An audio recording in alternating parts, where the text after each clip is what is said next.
Well, I want to welcome everybody to this 9th annual Midwestern History Conference, which is a conference that's been going on really and is witness to the powerful imagination of John Lauck, who had the vision of restoring and bringing back discipline, a whole discipline that had fallen into desuetude. So we're really happy that Grand Valley, the Hauenstein Center, and now with the Ford as partners, has brought back a noble discipline. We can think of all the abstractions in the world with, large ideas, about liberty and equality and justice, but until you bring them home, until you bring them to a specific time and place, you sometimes can miss the great ideas. So, John, I just gave a shout out to you and want to thank you for another very, very successful Midwest History Conference. Let's give John Lauck a hand.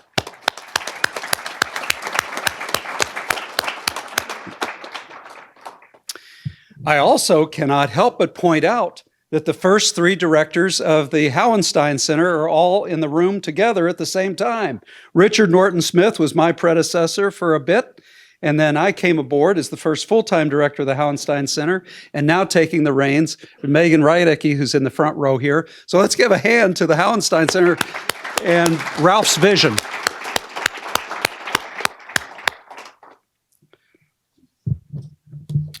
Well, I am so excited about the conversation that's about to take place because I think the man about whom we will speak on stage here exemplifies so much of the best in the Midwest.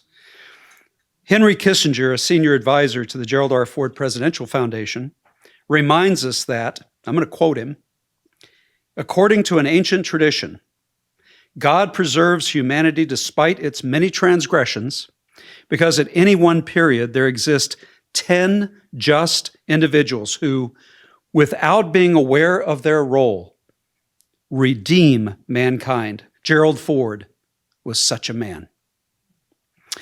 You expect an individual of such significance to be remembered by monuments, and in Gerald Ford's case, there are many. A presidential foundation, library, and museum that are dedicated to him, the Ford School of Public Policy at the University of Michigan and the Ford Institute at Albion College, inspired by him, a freeway, airport, and aircraft carrier named after him, and a statue in the U.S. Capitol that stands in watchful perpetuity for him. And now, on top of all of these cultural markers, there is now a magisterial biography by the independent writer, researcher, scholar, Richard Norton Smith, and it's 700 narrative pages and 17 pounds, and I barely exaggerate. The book is itself a monument to the 38th President of the United States. Now, we've been anticipating Richard's book for a long time, but its publication, I think, was perfectly timed. For at the Ford, we are entering a host of 50th anniversaries between now and 2027, of Ford becoming America's first unelected president in 23, of Ford becoming America's first unelected president in August 2024, of the necessity of his administration to clean up the mess after America's first major defeat in war in April 2025, of President Ford leading Americans in the bicentennial celebration of their nation in 2026, July, which will also be the 250th anniversary of our country. All these legacy anniversaries give those of us who see Gerald Ford as a just and redemptive leader the unparalleled opportunity to draw Americans' attention to the 38th president. As Commander-in-Chief, Ford brought together the virtues such as integrity and bipartisanship, compassion and competence that made him an exemplary leader. These characteristics speak powerfully to us today for their absence, I would argue. This is Ford's time, now more than ever. He was good then, back in the 1970s, and he's great now in the 21st century. Gerald Ford's example and message are exactly the example and message America need today to bring out the better angels of our nature. So I don't think it's an accident that Richard's book comes out now, and in fact, I'll use the word, I think it's providential, and no one was better fitted to write it. Richard knew President and Mrs. Ford interned for President Ford, wrote for President Ford, directed the Ford Presidential Foundation Library and Museum, and he has even been living in a place that overlooks the Ford burial site and the museum, with its panoramic view of the city spanning the river, the Grand River, that President Ford loved so much. To write the book, Richard spent more than a decade reading thousands of source documents, conducting more than 170 interviews, writing 40 drafts, and whittling the whole down to the 700 narrative pages. And maybe, just maybe, this is the book that Richard was meant to write, a magnum opus. On stage to help lead the discussion with Richard is our own Hank Meijer. Now, everybody in Michigan, I feel like I could just go sit down right now. Everybody in Michigan already knows Hank through some 240 Meijer supercenters that make up one of America's largest family-owned companies. Now, while Hank is the executive chair of Meijer, what makes this grocer different, what makes him the perfect interlocutor this evening, is not just his long friendship with Richard, but also the fact that he is a first-rate journalist and historian in his own right. His book on Michigan Senator Arthur Vandenberg, A Quarter Century in the Making, is the very best there is. So, ladies and gentlemen, are you ready to learn? Yes. What? Yes. Are you ready to be surprised? Yes. Richard Norton Smith and Hank Meijer. Well, let me tell you a story that you haven't heard and that will puncture a little bit the balloon that Gleaves has so skillfully inflated about why I was the person to write this. In some ways, I know better than anyone else how improbable it is. I was, first time I actually met Gerald Ford, I mentioned it in my eulogy. I was at the Harvard Republican Club in March of 1974, and I introduced him, and I suspect I was not the only person in the spring of 1974 who took some liberties by introducing him as the next president of the United States. I didn't say how we were going to get there, but at that point, in any event, I remember mentioning in the eulogy that it was a learning experience for everyone involved. We were surprised that Richard Nixon would send his vice president into enemy country, which certainly Harvard Yard qualified. He was surprised that there were enough Republicans at Harvard to form a club. Subsequently, in the summer of 1975, I was an intern at the Ford White House. Now, don't quote me, but the fact is, then at least, and I suspect now, interns get to those positions because they know somebody who knows somebody, and I knew somebody. Actually, turned out to be Karl Rove, who you may have heard of since. And it's interesting that he's still talking to me because of it was a bizarre experience. And unfortunately, there's a reason why they call sophomore humor sophomoric. I was graduating senior, but there was still enough of the sophomore in me and the smartass. Sally Quinn of the Washington Post came to lunch at my invitation. Talk about naive. At the executive office building, because she was doing a piece in the Washington Post about Doris Kearns Goodwin. And you're 22 years old this time? Or? I was 21. And Doris was my thesis advisor at Harvard. I've known Doris for 50 years plus. So anyway, so Sally was doing this story. So I was the only person in America who wrote Sally Quinn a fan letter when she was on the CBS Morning News. And I guess it registered. So, but here was the naivete on my part. Imagine inviting Sally Quinn to lunch at the executive office building. Well, of course, people immediately assumed I was leaking information. And my rejoinder was, I don't have any information worth leaking. She didn't come to, she came to talk about Doris. Anyway, but I was telling her these funny stories about the intern program. And she thought they were funny too, enough that she took me back to meet her colleague, the head of the Sunday magazine called Potomac. Anyway, one thing led to another. I wrote a story, which I thought was a humorous story, which had the unintended effect of killing the White House intern program. And I've often wanted to say to President Clinton, if you had just read my story, you could have saved yourself a whole lot of... Anyway, the remarkable thing is, in any other White House, that would have meant, that I had the Scarlet Letter for life. Who would have predicted? There's so much about this story where you want to say, who would have predicted?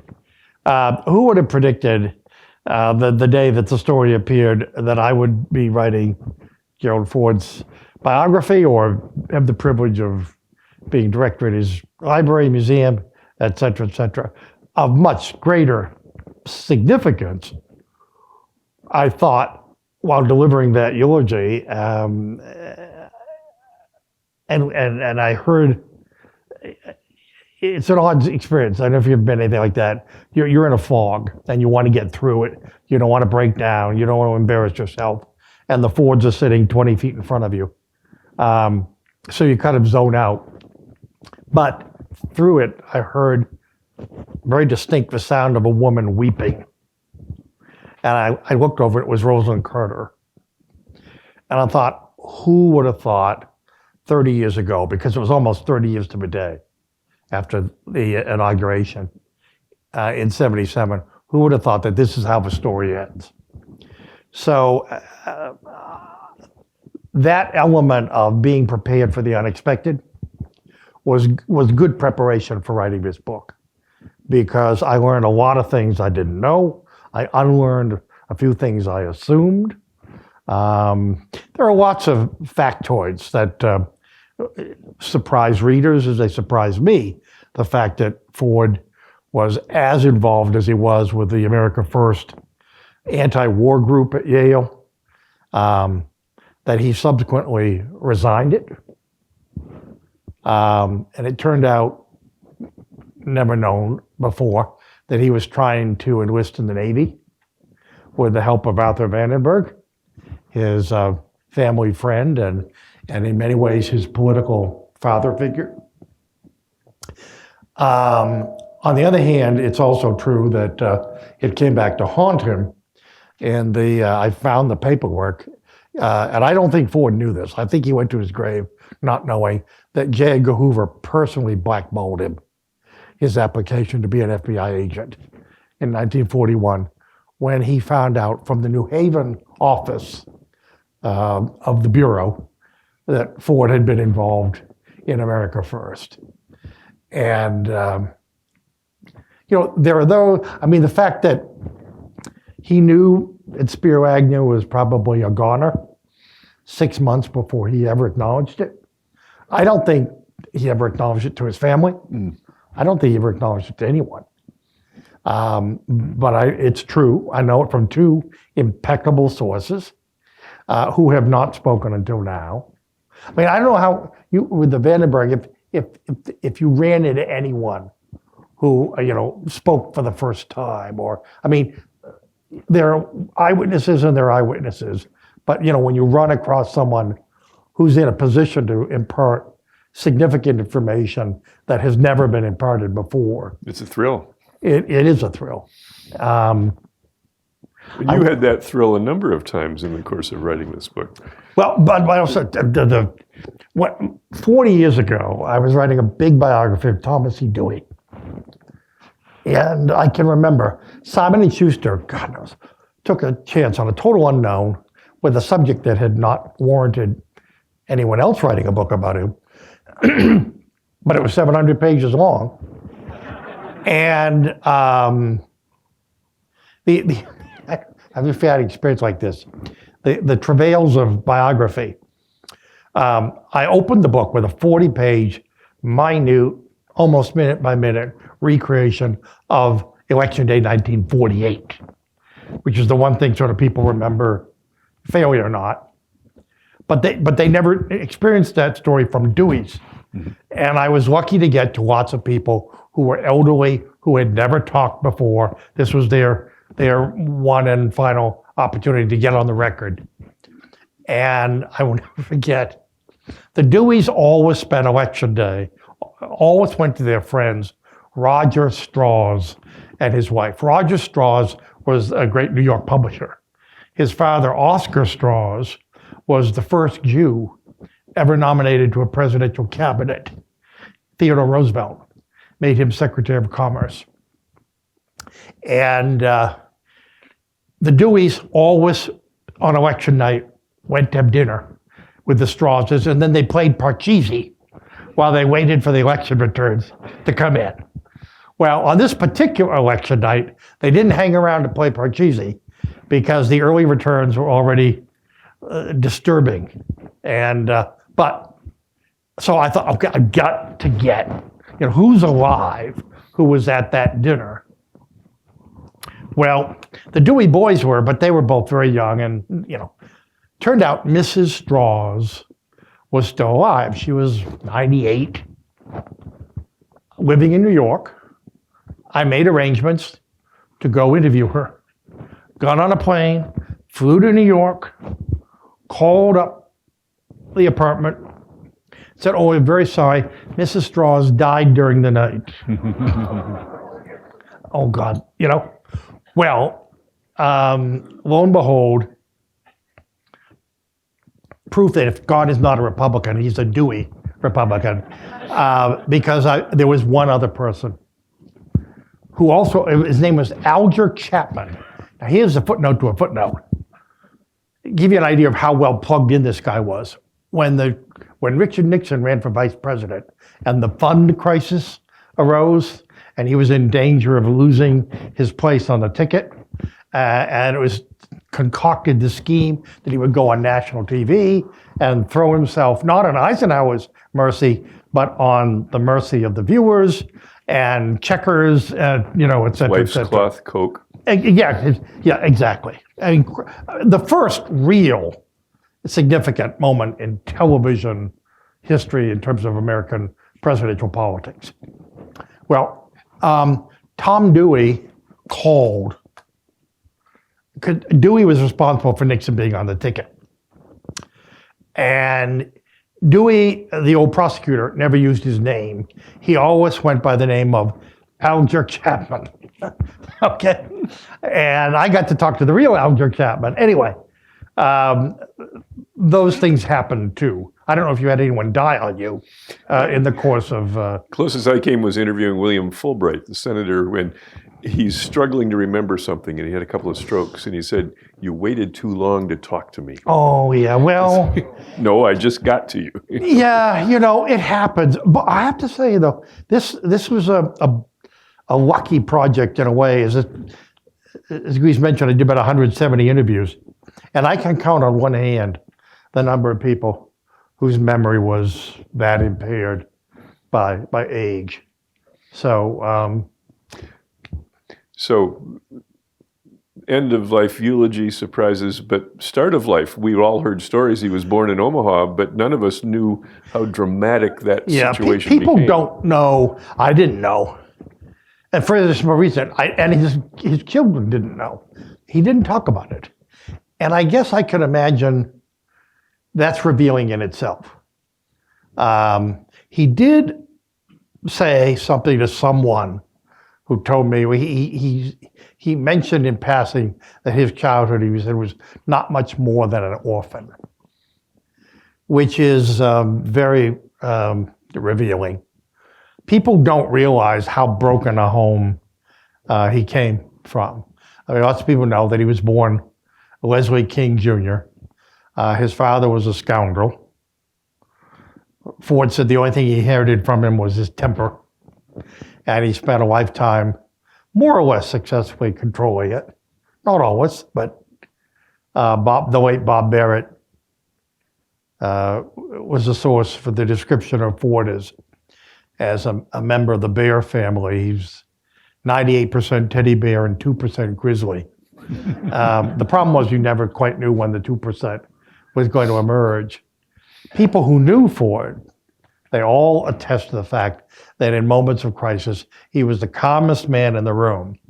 But people who knew him looked to see if the red rose above his shirt collar, then you knew he was a little bit more perturbed than he went on. So did the pipe help him with that? Contain that? Yeah, see, again, people think of Ford as absolutely artless. How many times have you heard, what you see is what you get, you know? And there's a reason to that. But it was also, frankly, more to Ford than that. One tiny example, he was a pipe smoker. I think probably were much more likely to be pipe smokers 50 years ago than they are today. But the interesting thing was, he used the pipe. It was a prop. Depending on how long you took to fill your pipe and so on, you could control the pace. If you didn't want to decide something, if you didn't want to respond to something, you could just fool with your pipe. But he didn't end there. He had this very shrewd observations.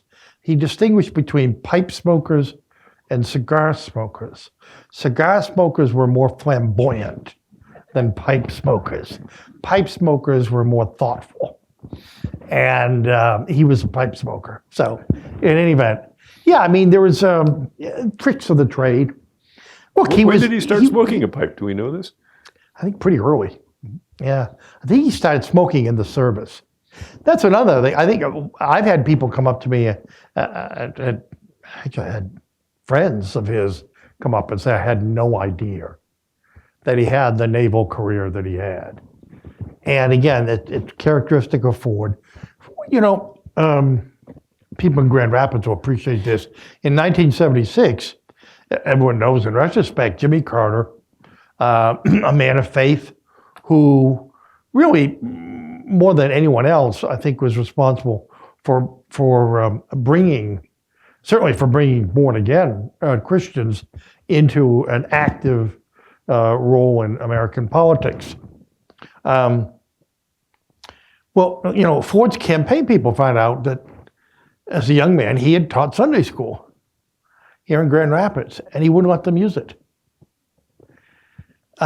because he thought it would be exploitative. And I suspect because he didn't want to look like he was aping his opponent. But in any event, the classic example of why we don't know Ford better, go back to the experience that he had as a youngster. I've told the story many times, but he was 2 weeks old when his birth father walked into the bedroom with a butcher knife, threatening to kill mother and son. And Dorothy, his mother, remarkable woman. I mean, really, in many ways, kind of the unsung heroine of this book. One of the things that Jimmy Carter and Gerald Ford had in common, they were used to strong women. They both had remarkable mothers, remarkable wives, and I would say remarkable daughters. And they were very comfortable, and I think it helps to explain a little bit of their advanced views. Gerald Ford, one of the factoids, Gerald Ford said he wouldn't go to the 1975 gridiron dinner unless it was open to women. As late as 1975, the gridiron dinner was men only. And what are they going to do? They can't have a gridiron dinner without the president. So they sort of took one grudging step back and admitted Helen Thomas. And of course, the wonderful Helen Thomas story, on election day, again here in Grand Rapids, the president began with another election day ritual at Granny's kitchen. Blueberry pancakes. And then, of course, they went out to the airport. And before flying back to Washington, they dedicated that marvelous mural that's out there. And anyone who was there will tell you it was an incredibly emotional experience for everyone, but especially for him. And a man who I think prided himself, like many men of his generation, of containing his emotions. When he talked about his parents, who he obviously wished had lived to see this moment, he choked up. And afterwards, Ron Nesson, the press secretary, told me the story. He went up to the president and said, "Mr. President, you did something no man has ever done. You made Helen Thomas cry."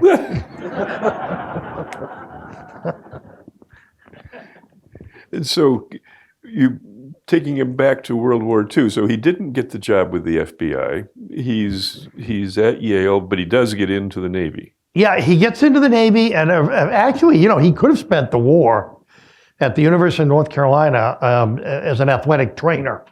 There was a program, actually, whether it was actually an offshoot of the Air Force, but in any event, they had recruited a lot of football players from around the country to be trainers, to train pilots, and he could have spent the war there.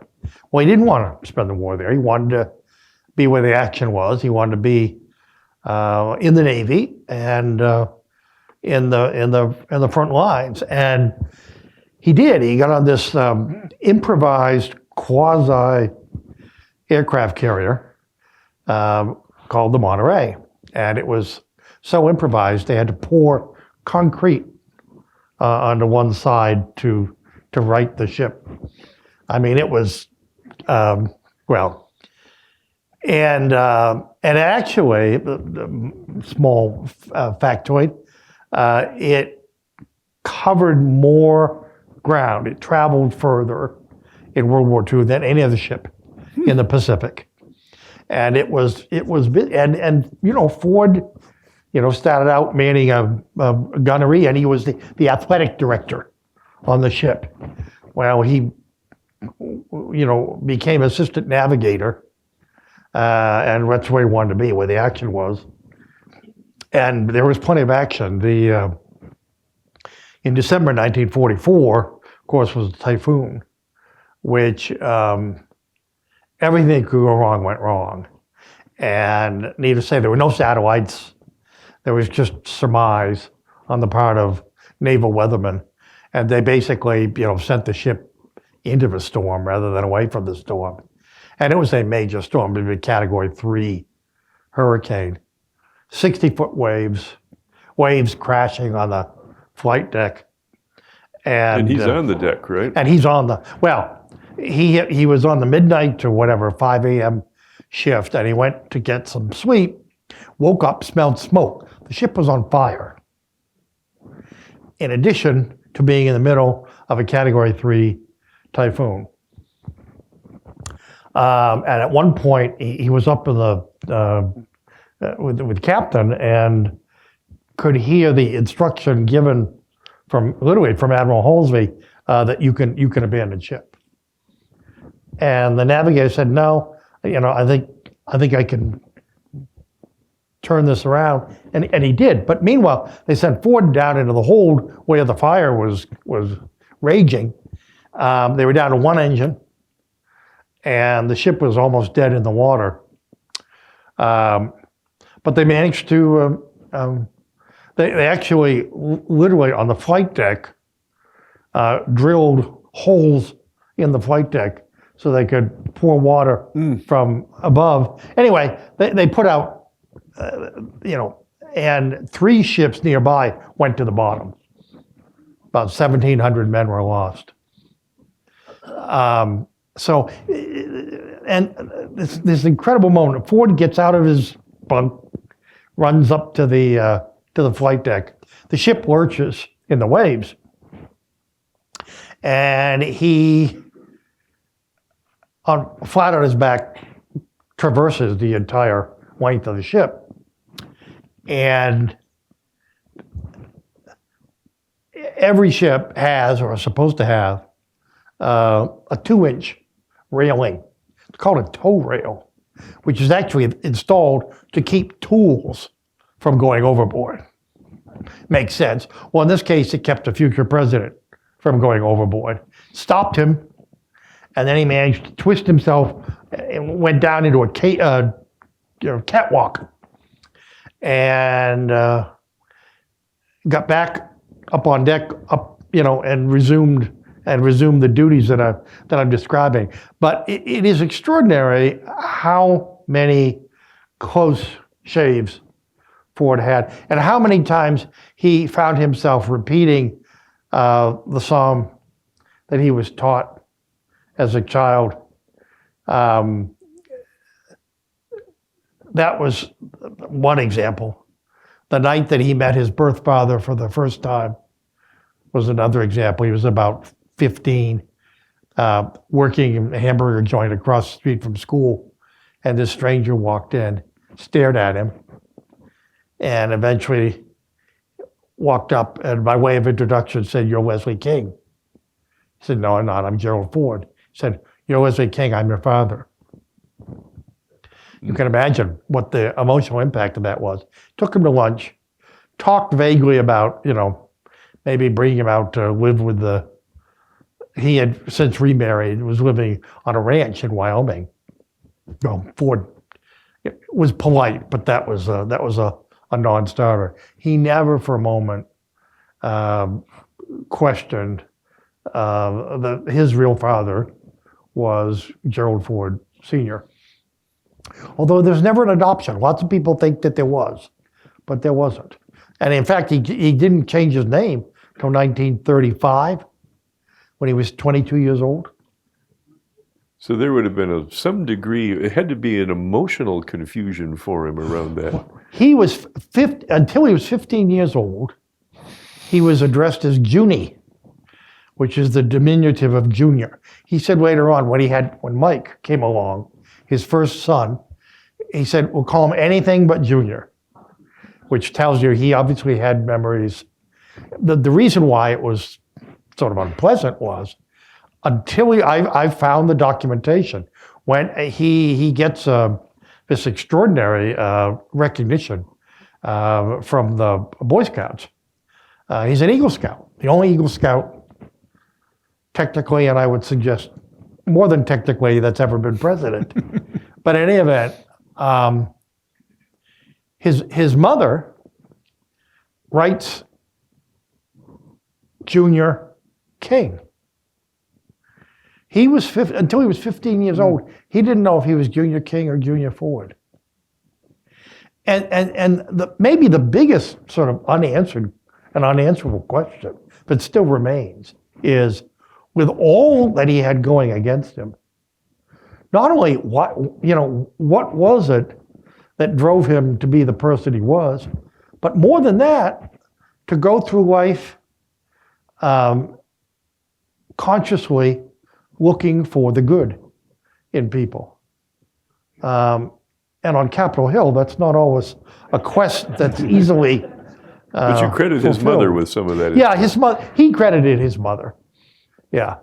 Now it's interesting because in his memoir, which, truth be told, is not very good. Well, it's not very good because I don't think his heart was in it. I mean, and there was no one really to push him. But he talked about, the story is his mother had him read the Rudyard Kipling poem, If. Well, that's a nice story. But I found in an interview that wasn't used, that what really happened was he said, in terms of controlling his temper, that whenever he lost it, his mother would give him unshirted hell. And I suspect that was more effective than Rudyard Kipling as behavioral modification. So he comes back from... By the way, yes. the same factoid, the same biblical passage she reads to Gerald Ford to make him rethink his temper, that Ida Eisenhower reads to her son Dwight in Abilene, Kansas. Among the many things they had in common was a temper. And they A both temper learned- balanced is a calm demeanor where you wouldn't suspect that. absolutely, and they both spent a lifetime controlling it. And so coming back from the Navy, he comes back to Grand Rapids. And it's pretty clear. Well, of course, you know, he's at Yale. There's a sentence in the book. Occasionally, you write a sentence that are designed to make people stop in their tracks. And one chapter is, Gerald Ford spent more time at Yale than he did at the University of Michigan, which makes people stop in their tracks. But the fact of the matter is, he left Yale, he left Michigan, and he got a job as an assistant football coach, boxing coach. He never boxed in his life, but he lied. He convinced them that of course he knew how to box. And he spent the summer taking lessons at the Y in Grand Rapids and did a reasonable facsimile of boxing, at least where freshmen are concerned. But anyway, Yale was a huge incubator. The words Gerald Ford and supermodel would not seem to belong in the same sentence. But the fact is, his first serious love affair was with a woman named Phyllis Brown, known as P.B. Brown for Perfect Body Brown. And she modeled, but more important, they seriously considered marriage. It was Pygmalion in reverse. She used the word Midwest hayseed and, you know, indoctrinated him in New York sophistication. So they went to the theater. They went sailing. They played tennis. She introduced him to a lot of her friends. In any event, it was later on, again, you have to know one of the sources that I used, in addition to all the interviews I did, was I dug up dozens and dozens of other interviews, including several thousand pages that Ford himself did for this post-White House memoir. And the interviewer introduces her name, and you can just see, you know, he's kind of reflecting 60 years, 50 years in the past, and pause. He said, boy, she was quite a gal. Pause. Thank God I didn't marry her. The fact of the matter is, Phyllis would have 3 husbands, and he understood right away. She didn't want very basic. She didn't want to live in Grand Rapids. And to a larger degree, she said, I couldn't see myself as the little congressman's wife. I think that was a rationalization after the fact. She never got over him. And in fact, I told the story that Jim Cannon, who wrote a marvelous biography focusing on Ford up through the Nixon pardon, went to interview Phyllis at President Ford's suggestion. And when they were done, she said, would you take a message to Jerry? And he said, sure. She said, would you tell him, I still think about him, I still dream about him, I still love him. And Jim thought, oh gosh, how am I going to repeat that? But anyway, he went back and he told the president, and there was this pause, and he thought, gee, maybe I've overstepped the bounds here. But no, it was just, Ford was very careful. He wasn't going to speak without thinking exactly what he wanted to say. And the classic congressman's response, he said, well, she was quite a gal. Breath. But Betty and I had such a wonderful relationship. And I thought to myself, there are 2 compliments in the same sentence, and he never committed himself, really, except to reiterate that, you know, he'd had a wonderful marriage. How did he meet Betty? Well, that's another, you know, the story is, you know, that he'd come back from the war and, you know, he's in his mid-30s, the most eligible bachelor in town, and he's been asked to head the cancer drive. And he said, okay, but I need some help. And anyway, this friend had a wife who, at the end of the evening of work, he said, "Is this someone I could date?" So, seriously. And it turned out, she mentioned Betty.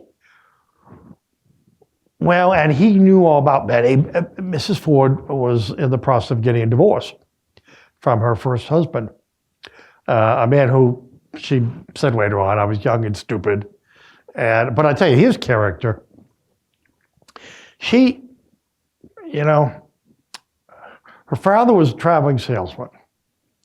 She married a traveling salesman and divorced him, and then she married another traveling salesman, only he was selling the Republican Party and trying to become Speaker of the House. So there are patterns. Anyway, so the story is, and it's a nice story, and they're sticking to it, that he called her and, oh no, she couldn't go out for a drink because she had a fashion show the next day she was getting ready. And he persuaded her to go just for 20 minutes and so on. And they went to Scotty's, old place. Some of you remember it's gone, long gone. But anyway, well, that's true, but it's not the whole truth. I discovered that they, in fact, probably 6 months earlier, had hooked up at a party. He had come with another date. And truth be told, Mrs. Ford, she wouldn't want this repeated, but her first reaction was, how did she get a date with him? I mean, women do tend to, they notice more than the dresses, on their rivals. Anyway, well, the interesting thing was, it was chemistry because Jerry came with his date, but he spent most of the evening talking to Betty. And she waited for the phone to ring. And the phone didn't ring for several months. But the groundwork had been laid. He said later on, I was very immature. I mean, he was a late bloomer. But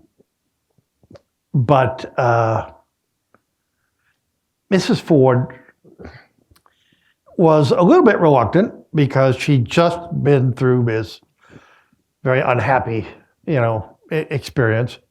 I was going to say, her character. She decided she was going to ask, Bill Warren was his name, for a divorce. And literally, she was about to sit down and write to him. He was out of town. And she got a call. He was in Boston, in the hospital, in a coma. And he was diabetic. And anyway, lots of people would have walked away at that point. Not only did she not walk away, she flew to Boston and she basically nursed him back to health for a year. And only after he was fully recovered did she then go ahead with her original intent. And it ended as amicably as it could. They were perfectly friendly. The couples, later on, he remarried happily, apparently. But anyway, it was a strange, well, she said it was a strange courtship. I can now tell you, I'm not sure I could have, but until now, but I found an interview she gave that, again, has never been published. And she remembered the first date when he came, she had a place on Washington Street, 330 Washington Street, still there. And he came and he knocked over the flowers on her table. And her reaction was, boy, this football player sure is dumb. Well, she changed her mind really fast. And she decided that he was the classic strong, silent type. She thought, this is the strongest man I've ever known. But he was undemonstrative. His sister-in-law, Janet, said to Betty Ford on the eve of her wedding to Jerry, you will never have to worry about another woman. Gary's mistress will be his work. And as evidence of that, at the wedding rehearsal dinner, he did show up for the appetizer and then disappeared until coffee was served after dessert because he had to go out and campaign. The fact of the matter is, they were 3 weeks away from the fall election. And it was and then in those days, if you were the Republican candidate for Congress, you were pretty much a shoo-in. But he wasn't then or ever taking anything for granted. But it was an eye-opening experience. Their honeymoon, such as it was, consisted of the first night they were in Ann Arbor at the old Allenell Hotel. And Mrs. Ford said, you never stayed above the second floor of the Allenell because it was such a fire trap, you wanted to be able to jump. And the second day, they went, the evening, they were in Owasso, and they attended a rally for Thomas E. Dewey. And that was pretty much their honeymoon. And she never let him, he said, she's never let me forgive. I can't tell you how many second honeymoons I've had to spring for. But as she said later on, we only did what Jerry wanted to do on our honeymoon. And you can laugh at it, but the fact is, it had to have been a source of some pressure. Well, you mentioned a traveling salesman for the party. I mean, he was gone all the time. And for those of us who grew up with him as our local congressman, seeing him as our local congressman, I don't think we had a sense of how ambitious he was behind Yeah, it. he considered, Lee Hamilton, the great congressman from Indiana, I interviewed, and he said, Ford was a really ambitious guy, but he said he cloaked it nicely. And the fact of the matter is, good old Jerry, that was the persona. And, in 1965, good old Jerry didn't hesitate to take on Charlie Halleck, who was the current Republican minority leader. And he beat him by 3 votes. Bob Dole provided the Kansas delegation. And Ford had a way of repaying it several years later. But Charlie Halleck retreated bottle in hand, which was not unconventional for Charlie Halleck, one reason why he lost. And he had the great quote, he said, "Don't ever tell me what a goddamn nice guy Jerry Ford is." And people who underestimated Ford did so at their own peril. So in 1974, good old Jerry is... He is the one confirmable candidate that Richard Nixon did not want Gerald Ford to be his vice president. Richard Nixon wanted John Conway. But it was made very clear to Nixon, who at that point was already significantly weakened because of the Watergate affair. The Senate would not confirm, or neither the Senate or the House would confirm Conway. First of all, you had heavy Democratic majorities. Conway was a renegade. He had switched parties to become a Republican. And precisely what Nixon saw in Conway, this kind of brass-plated assurance that Nixon wished he had but didn't. He would have been a formidable vice president, if you could have a formidable vice president. And so he wasn't going to confirm. So anyway, it was made clear to the president that the one person that could be confirmed was Gerald Ford. Now, by this point, Ford had decided he was going to quit Congress. He was going to run one more time in '74, and then he made a deal with Mrs. Ford. Because, remember, he wanted to be Speaker of the House. On election night '72, Richard Nixon carried 49 states. But Gerald Ford only added 5 congressmen. And he was nowhere near the majority, so he knew he was never going to be Speaker of the House. So it was easy to make the deal with Mrs. Ford. I'll run one more time, and then I'll leave. And he would still be young enough to start a second career as a lawyer and lobbyist. Well, in February of 1974, he is tipped off from impeccable sources that Spiro Agnew is in trouble, possibly lethal trouble. And to wind up his career as vice president, It's not the Speaker of the House, but it's the next best thing. And the irony is, of course, once he became vice president, he told Dick Cheney it was the worst job I ever had. And lots of vice presidents will tell you that. But in Ford's case, it was worse, because this is the man who values his integrity above everything else. And yet this is a man who had to convincingly go around the country, and he was almost never in Washington. He was all traveling, convincing people that Richard Nixon was innocent when he was beginning to harbor real doubts that Nixon was telling him the truth. And of course he wasn't. And so it reaches this bizarre denouement in the first week of August, 1974. Gerald Ford, unlike anyone else in American history, has become president. Not just that he's unelected. He couldn't admit to himself or his wife or his family or his staff that there was even any possibility that he might become president. Because if he ever admitted that, it would leak out, and among other things, Nixon might dig in his heels. I mean, the last week, Nixon was back and forth, back and forth.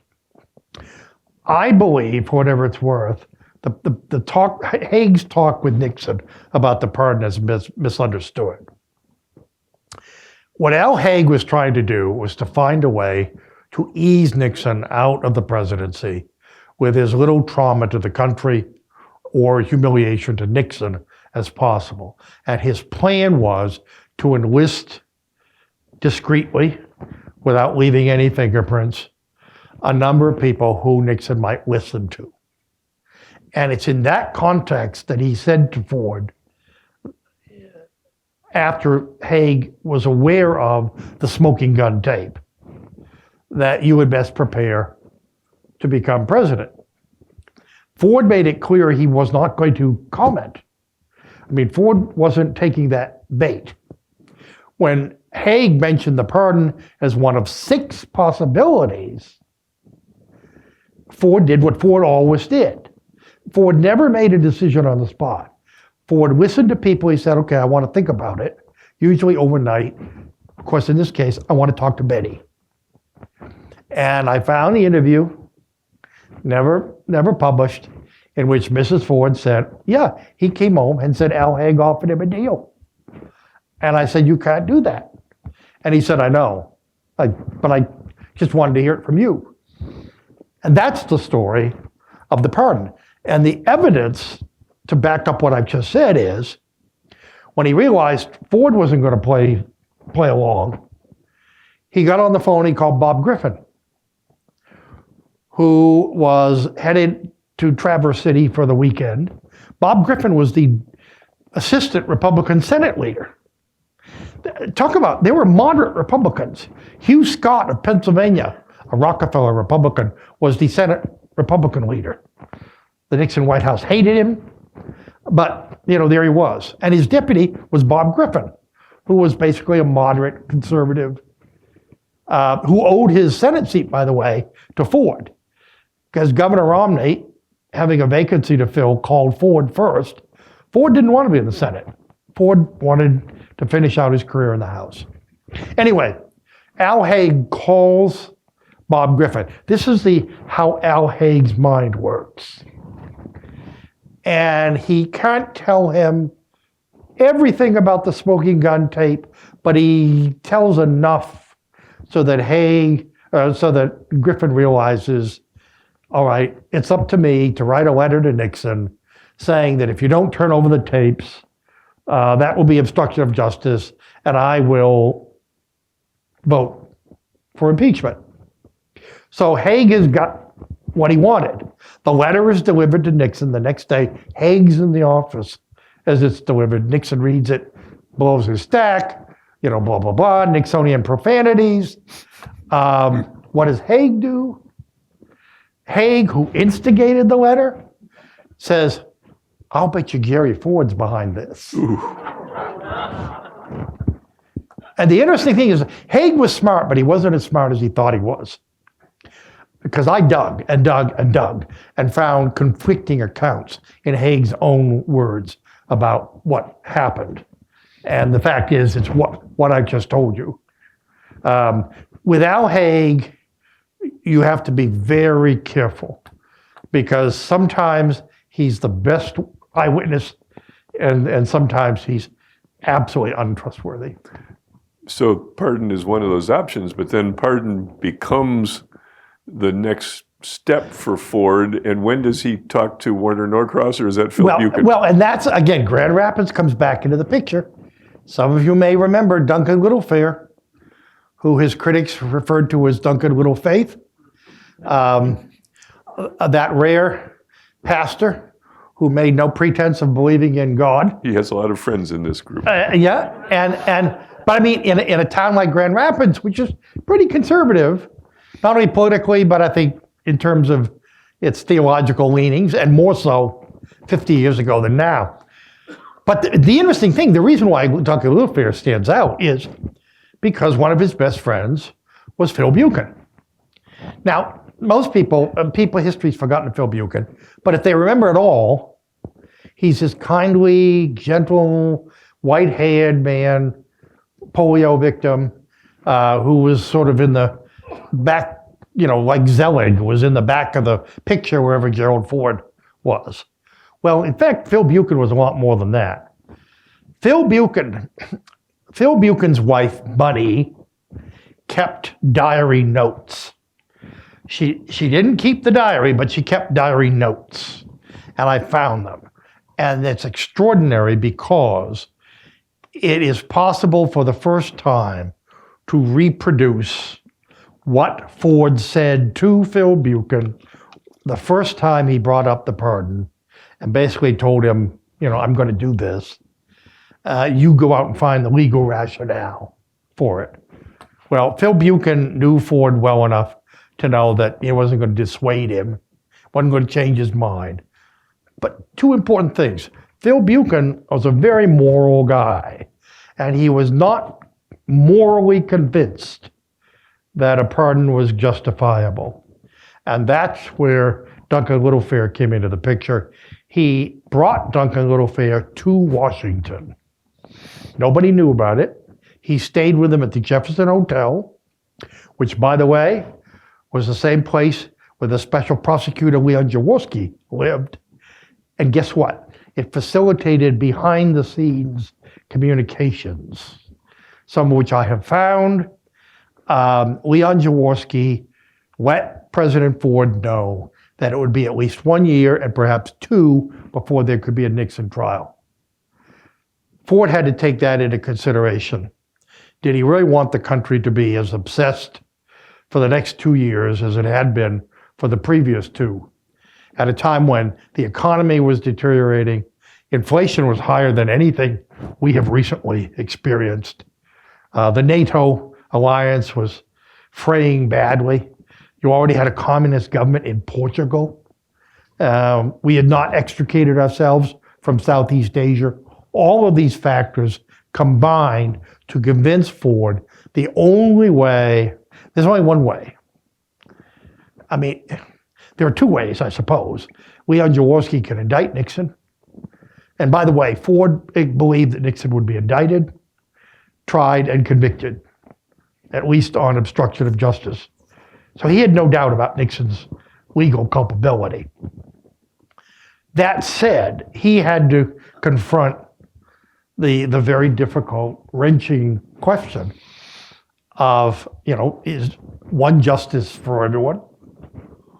Or, at the risk of political suicide, do I exercise the unique ability that I have, not to forgive Richard Nixon, but to forget Richard Nixon, to try to change the country's focus. But here's the remarkable thing. Duncan Littlefair, unknown to anyone, wrote a statement that was heavy on mercy, Christian mercy, justifying. Now, it was enough to convince Phil Buchan. I don't think it convinced the country, because a lot of it found its way into Ford's remarks on that Sunday morning when he issued the pardon. And Ford immediately regretted it because he said that's the wrong impression. It's not an act of mercy. It's an act, frankly, of cold national self-interest. And for the rest of his life, almost the rest of his life, he said to me, everywhere I go, they ask the same questions. They want to know about the Warren Commission, which we haven't even mentioned, but, and about the pardon. And one of the wonderful things in 2001, when the John F. Kennedy Library gave him the Profiles in Courage Award, specifically for the Nixon pardon, he said after that, they don't ask the questions anymore. It was almost as if the imprimatur of the Kennedys had cleansed him.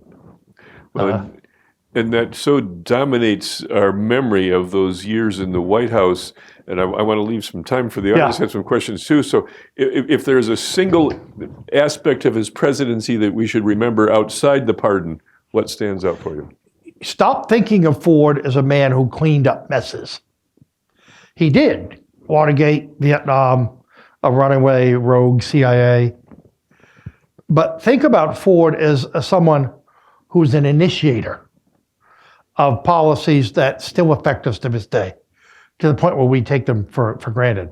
Economic deregulation, love it or hate it, it's transformed the economy. And it began with Ford, with the financial services industry and the railroads. And he introduced legislation to deregulate the airlines. And guess what? The Carter administration took it and ran with it and passed it. So it became a bipartisan Ford, Carter, Reagan. And then critically oversees the Helsinki Accord in '75, for which he was severely criticized on the right and the left. It was seen as a concession to the Soviet Union, accepting the permanence of the Eastern European Empire. Now, with the benefit of hindsight, we can see that, in fact, Helsinki was a real milestone on the road to the collapse of the Soviet Union. Those are just two examples. The New York City bailout, quote unquote, Ford, the city, dropped dead. It cost him New York State, which cost him the presidency.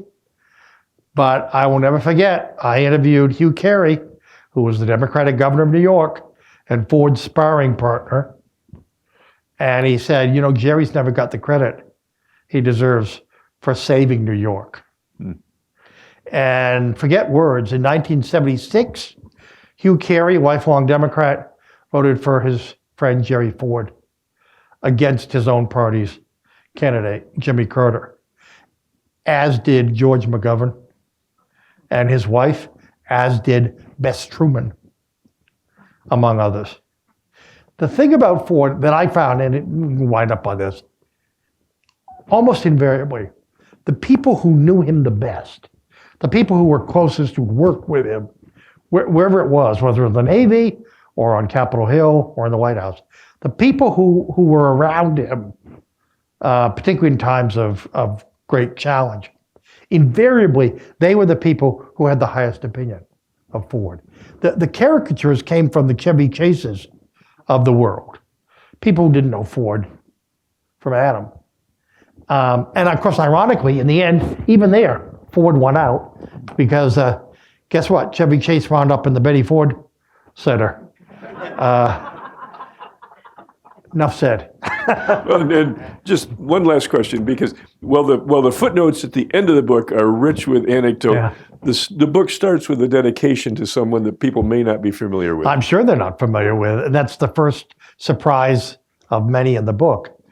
Oliver Sipple was the 33-year-old honorably discharged Vietnam veteran, Air Force veteran, on September 22nd, 1975, when Ford was making his second trip to California in that month. The first, 2 weeks earlier, he had been targeted for assassination by Squeaky Fromm, the Charles Manson follower. And so there were a lot of people who didn't want him going back to California, especially Northern California, which in the mid-'70s was replete with radical politics. Anyway, Ford went, and he gave a speech. spoke to the World Affairs Council, was in the St. Francis Hotel. There was a crowd outside the hotel.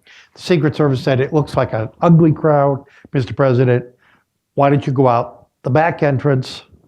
And by the way, this time, don't shake hands. He said, fine. They had the limousine drawn up. It was 20 paces from the door to the, and right across the street, 40 feet away from where we're standing, was a second, much smaller crowd. And in that crowd, among others, was Oliver Sipple, who had just been out walking downtown, saw a crowd, was drawn to it out of curiosity, and decided he'd stay on the off chance that they might see the president. Well, he noticed next to him, a few feet away from him, was a middle-aged woman, nondescript, with a handbag. And as the president emerged and waved before getting in the car, she opened the handbag and took out a .38 Smith & Wesson. And he managed to deflect the first shot, which ricocheted off the wall of the hotel, missed the president narrowly, missed Don Rumsfeld more narrowly, and she wasn't able to get off a second shot because of Oliver Sipple, and because at that point a couple of San Francisco cops had the presence of mind to jump her. Well, her name was Sarah Jane Moore, and ironically, the night before, she had been visited by both the Secret Service and the San Francisco police, and they took her gun away. She was an informer for the government on the radical left where she worked. Strange woman, married 5 times, 3 kids who she abandoned. Just strange. They shoved the president into the car. Rumsfeld shoved on top of him, 2 Secret Service agents on top of them. They take off for the airport. Halfway there, this feeble voice from under all that humanity says, Rummy, you're heavy, get off me. And they do, and they get to the airport. Well, of course, you know, human interest, great story. Oliver Sipple becomes the hero of the day. The president writes him a thank you letter. The day before he gets the letter, the San Francisco Chronicle takes it upon itself to out him as gay. His family in Michigan disown him. The rest of his life was pretty bleak. He was 49. No, I'm sorry, I was going to say he was 40, I think he was 47 when he died in 1989.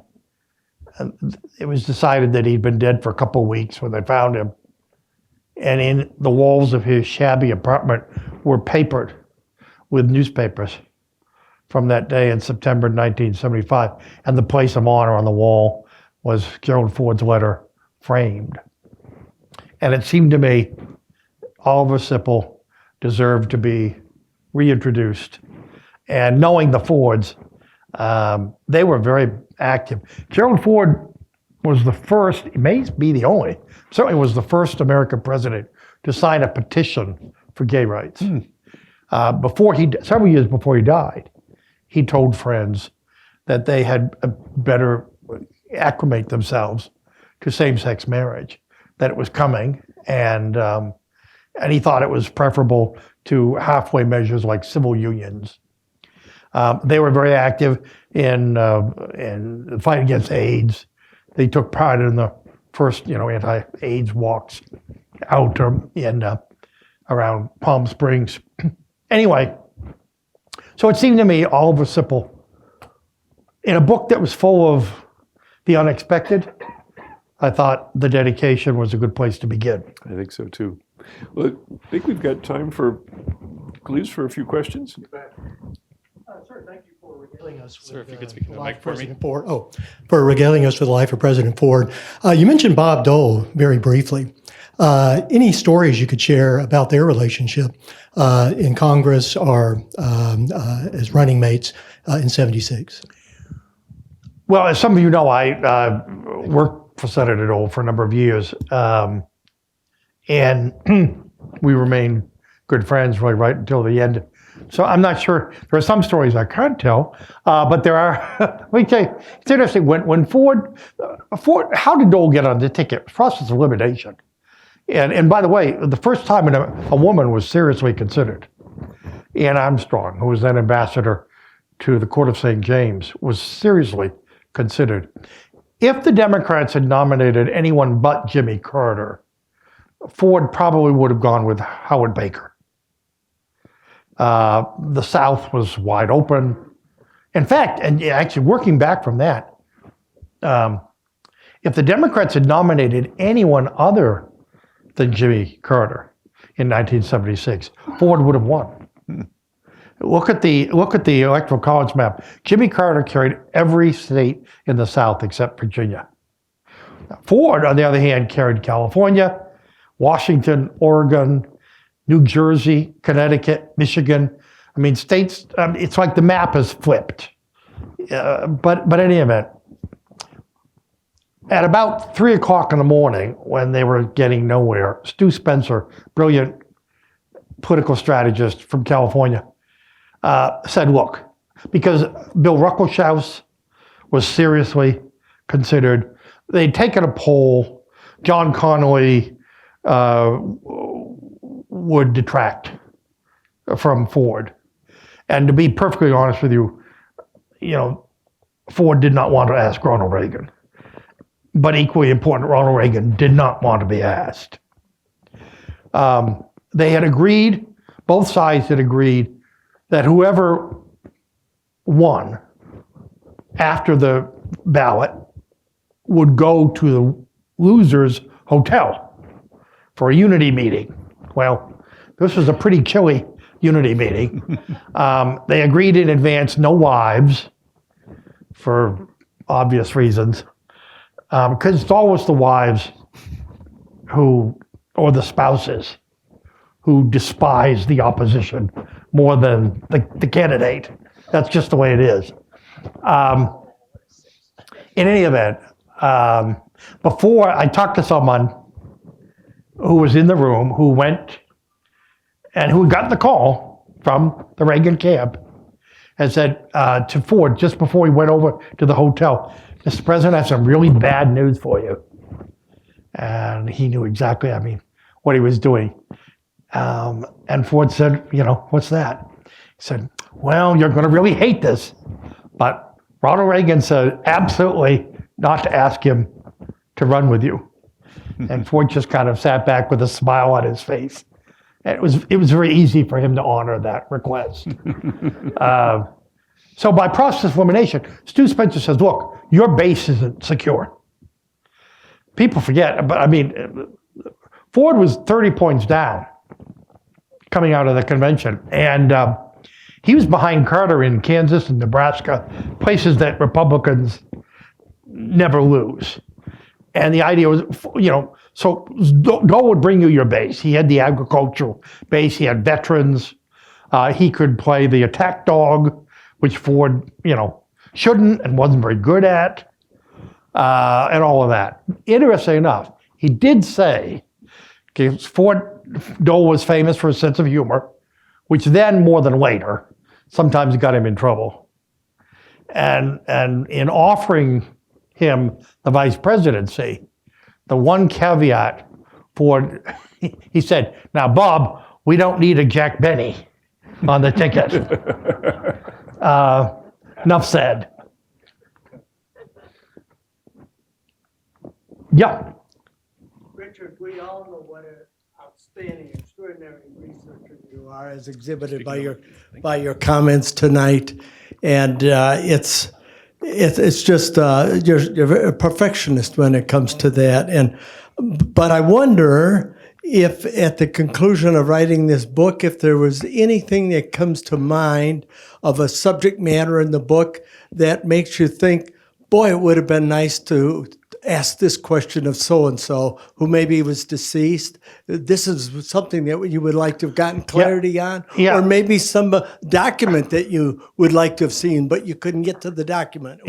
Wasn't available. I literally do not know. Gerald Ford, there's a reason the first chapter is called Secrets, because it's the last thing you would expect a first chapter about Gerald Ford to be called. But like every family, the Fords, and the Kings for that matter, and Mrs. Ford's family, they all had their skeletons. Some closets were more crowded than others.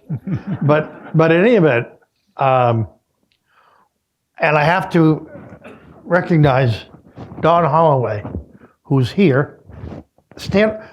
Don Holloway is the former curator, much more than a curator, at the Ford Museum. And in researching the Ford centenary, came upon the extraordinary information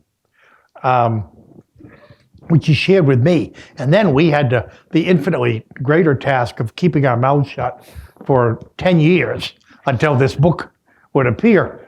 The fact of the matter is, as if everything that went on in Omaha is not Gothic enough, here in placid, vanilla Grand Rapids, it turned out that Ford had a bigamist step-grandfather. Gerald Ford Sr. had a father named George. And the family always put out the story that, young Gerald dropped out of school, to support the family after the death of his father. Well, not quite. The fact is he dropped out of school, but at least 5 years before his father died, because his father had abandoned the family and had moved to the St. Louis area. The rationale being that he had this invention, a railroad boiler cleaning device, and he was trying to get it patented. Now, I don't know why he had to go to St. Louis, but anyway, he did. Occasionally wrote home, sent money. That was the extent of the relationship. And I think the family did their best to keep it under wraps. The problem was it was no longer possible to keep it under wraps. One day in January 1909, when George Ford, in the presence of the woman who claimed to be his wife, without benefit of religious or civil ceremony, was killed in a very suspicious train accident. Suspicious because he was killed and she didn't have a scratch. And so the news outs. In fact, she was going to bury him there. And a member of the family, his family, had to leave Grand Rapids and retrieve the body and bring it back, Anyway, I do not know for a fact that Gerald Ford knew. I found an interview where he made vague passing reference, almost as if it was kind of a deliberate, I don't really, that his grandfather was killed in a train accident. And that was all that was said. My hunch is that he did know. But for example, Greg Ford, his nephew, who was at the event at the library a month ago, his jaw dropped open as we were talking. He'd never heard any of this stuff about his family.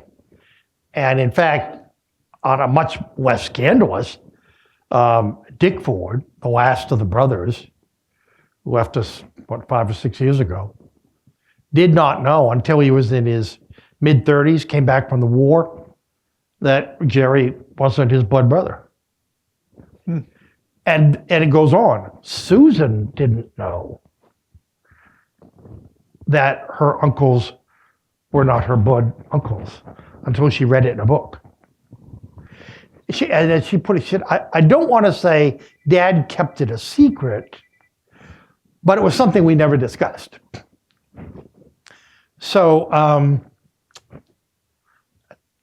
there was there's always an element of detective work, involved in something like this.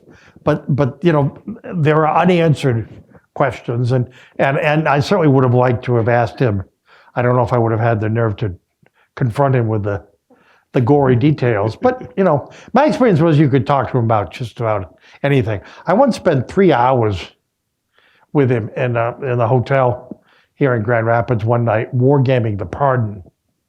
And obviously I came at it from not a hostile, but, and he convinced me that 30, 40, 50 years on, you can come up with all kinds of logical sounding scenarios, but you had to put yourself in the climate of the time. If he had floated a trial balloon, it would have been shot down before it reached tree level, in my opinion. Now, I do think he could have saved himself some grief if he'd waited till after the midterm elections. I think he would have lost a lot fewer seats. And of course, you also remember Richard Nixon almost died the week before the midterm elections. If Ford had waited until then, people would have said, what a. Then Duncan Littlefair's mercy would have been justified. I think we have a question here. You mentioned Phyllis Brown saw Gerald Ford as a Midwest hayseed. How did Gerald Ford see himself? Did he identify strongly as a Midwesterner from the center of the country? He did. He was so proud of this city. In his last years, the last time he came back, he was for his 90th birthday. And there was a big party in front of the museum. But the last time he would come, invariably, he would set aside time and he would have the Secret Service drive him around town. And he would tell, that's where Betty and I had our first date. That's where Betty lived. That's where I played football in high school. I mean, all of that. And he said, and I mentioned my eulogy, he said toward the end of his life at night, lots of old men, of whom I'm rapidly becoming one, have difficulty sleeping at night. And Ford was no different. But he said, when I have trouble sleeping at night, I think of Grand Rapids. And there was never any question, for example, when that place was designed, when the library was designed, the museum, that he was going to be buried on the banks of the river. They thought they kept it. I think it was a poorly kept secret. But in any event,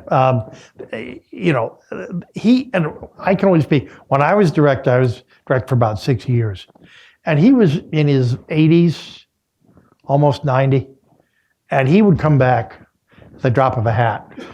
I mean, we did a Millennium Lecture Series, which coincided with the 25th anniversary of his presidency, and Justice Stevens came. And I remember asking, when's the last time did you talk to Justice Stevens? He said, when I appointed him. And I said, did you interview him? So no, I read his decisions. And Stevens was thrilled to be there. They played golf. Marty Allen and someone else joined them that afternoon. And Stevens said, he told me later on, he said, I always fantasized. Stevens was a pilot, among other things. He said, I always fantasized about taking President Ford up in my plane, because then I could be Air Force One, for an hour, whatever. That never happened, but they had a great golf game. They became, and the wonderful thing is there were people who were perhaps to the right of the president who were involved in the original decision. And, it's generally thought Justice Stevens, he said he never changed. The court moved to the right. He moved a little to the left, a little bit of both. But there were people who assumed that Ford must have harbored some feelings of regret. And he said, on the contrary, the letter, when I interviewed Justice Stevens in a place of honor in his chambers in the court, was the letter that Ford wrote to a conference about Stevens, in which he said that he would be perfectly willing to have his entire presidency judged on the basis of his appointment of John Paul Stevens. There was a classic Midwestern common sense, quote, conservative, who was capable of evolving on the court. Gerald Ford in 1948 went to Congress with the endorsement of the UAW. And was a liberal Republican. And I think in his later years, Tom DeFrank, who's of course written about him, said after 1980, when his political career was over, he was liberated, and then he didn't care. And if you notice the last years, he and Mrs. Ford became progressively more marooned in the Republican Party because of their views of things like affirmative action and a woman's right to choose, et cetera, et cetera. So I like to think that there was that was a reversion to that Midwest fervent internationalist, fiscal conservative, tight as can be when it came to spending your money, but socially moderate to liberal. Particularly proud of his civil rights record. One of the bizarre surprises, and I have two sources for this who are in the room, when Justice Douglas, and this book tells the whole story for the first time of the effort to impeach Douglas. But when Douglas retired reluctantly because he didn't want Ford to accuse his replacement, the Attorney General, Ed Levy, who is the model Attorney General, by the way, is sitting around with the president and Dick Cheney and a couple others, sort of thinking about who might we nominate. And by the way, Judge Bork was one of the first three, and he was ruled out because of his role in the Saturday Night Massacre. That night, he was a chain smoker. He was smoking away. Elliot Richardson came back from the White House. He'd been fired. Ruckelshaus House had been fired. And basically, either Bork went ahead and fired the special prosecutor, or the whole Justice Department was going to fall apart. So he did his duty. But he put out his cigarette. He said, well, there goes my Supreme Court nomination. And he was right until, of course, Ronald Reagan. In any event, they're sitting around, and Gerald Ford, who could really be surprising, says, you know who'd make a great justice of the Supreme Court? So he didn't say everyone wanted to know. He said, Barbara Jordan. Now, nobody else in the room thought Barbara Jordan, and Ford didn't follow it up. But it's interesting that that thought would occur to him, that someone like a Barbara Jordan, I mean, he got the symbolism and he got the substance of the civil rights revolution that was going on. He's, by the way, factoid, he's the first president to proclaim Black History Month. It was an offshoot of the bicentennial in 1976. Well, and we'll have one more question. Go ahead. If you could relive a special moment you had with Gerald Ford again, what would it be? Oh, I don't believe in. Yeah, I asked you about if there was a moment with Gerald Ford that I would relive. I've got my memories. That's all, and I've got some that I probably wouldn't want to share. I will tell you, I was very, very moved by his very gutsy decision, alone of all politicians in the country, to rally to his alma mater on the affirmative action question. President Bollinger, if you remember, there were challenges in court to both the undergraduate and the law school, and the slightly different ways in which they came up with criteria, including race. And nobody wanted to touch the issue. It was just a loser. Frankly, Ted Kennedy didn't want to, because Bollinger tried, and he couldn't get anyone to sign on and, for example, write an op-ed supporting the university's position, until someone said to him, have you tried Gerald Ford? And lo and behold, Gerald Ford was perfectly willing. And I know because I wrote the draft with him. It was his draft. By the time we were done, I just, and what he did was that it was brilliant. It was his brilliance, not my brilliance. He humanized. Affirmative action to lots of people theoretically is dangerous. It's all sorts of things. But if you can put a human face on it, and in his case, he talked about Willis Ward, his classmate and teammate, the only African-American player on the Michigan football team. In 1935, the only game they won that year, and Willis Ward had been precluded from playing by the opponent, Georgia Tech, that said, we won't take the field if you put a black man on the field. And the best moment of that, I wished I'd been at the early in the second half. It was a horrible game. They won 9-2, and rainy, and a trash-talking athlete from Georgia Tech approached Ford at the line of scrimmage and used the N-word. And on the very next play, Ford and a teammate knocked this guy out cold. He was taken off the field on a stretcher, and Ford later told Willis Ward, that one was for you. But the sequel, of course, is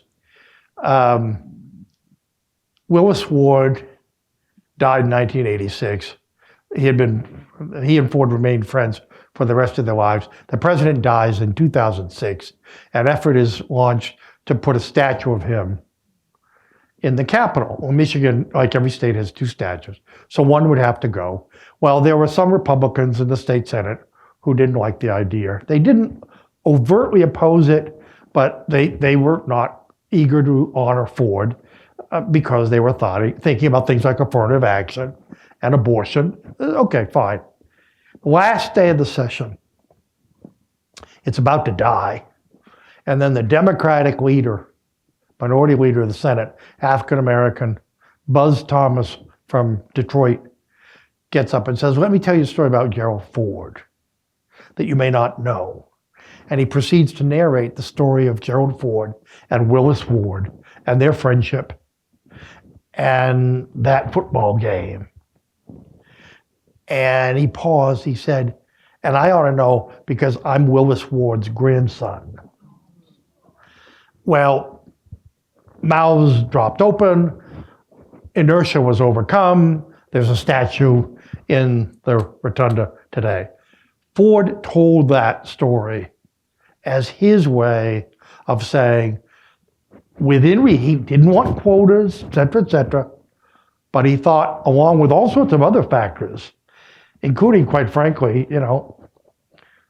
if you had someone in your family who'd gone to Michigan, or if you're a donor or whatever else, there are any number of factors. He thought race should be one of them, was his case. And I was so proud because the article appeared the day before the 25th anniversary of his inauguration in the East Room.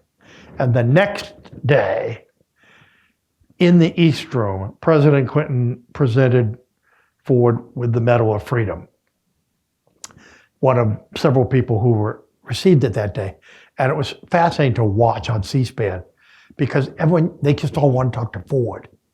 And what they were all doing was congratulating him on having the courage, whatever they thought about the issue, to take a stand on the issue that nobody else, including, quite frankly, their host, was willing to take. So that was a moment I cherish. Well, I think this is a moment we've all cherished. Well, so thank you, Richard. Thank you, everyone. Good evening, everyone. As Glee so kindly pointed out earlier, my name is Megan Radecki, and I'm privileged to serve as your director of the Hauenstein Center. I just want to give another round of applause to Hank and to Richard for this lovely talk tonight. Our mission at the Hauenstein Center is to raise the next community of effective ethical leaders for the 21st century. And one of the ways we can best do that is by hearing the stories and the tellings of those who've gone before us, and especially in the presidential tradition. So we thank you for that. I'm especially struck by what you challenged us to think about in terms of President Ford being an initiator. I think that's a great thing for us to all leave with tonight as we think about how do we show up in the world and how do we show up as leaders. We talk to our students a lot that it's not always about standing behind a microphone on podium, but it's very much about the way that we wake up every morning and choose to conduct ourselves in the world. So thank you for that. Thanks.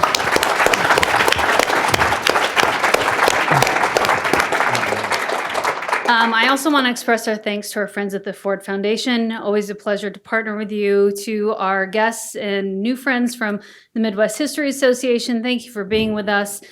Friends of Ford, Hauenstein members, we're happy to see you here. This does mark our last program of the 22-23 academic year. We hope you have a wonderful summer. We'll see you September 7 for our first Common Ground event that will be coming up, and watch the mail for your save the date, which will be coming shortly. We do invite you to the lobby after this to purchase some books and ask questions and get a signing. And we do ask that everyone remain seated until Richard has an opportunity to get out and get settled at his table before you mob him with your questions. That may take a while. With that, I bid you a good evening. Get home safe. We'll see you in the fall.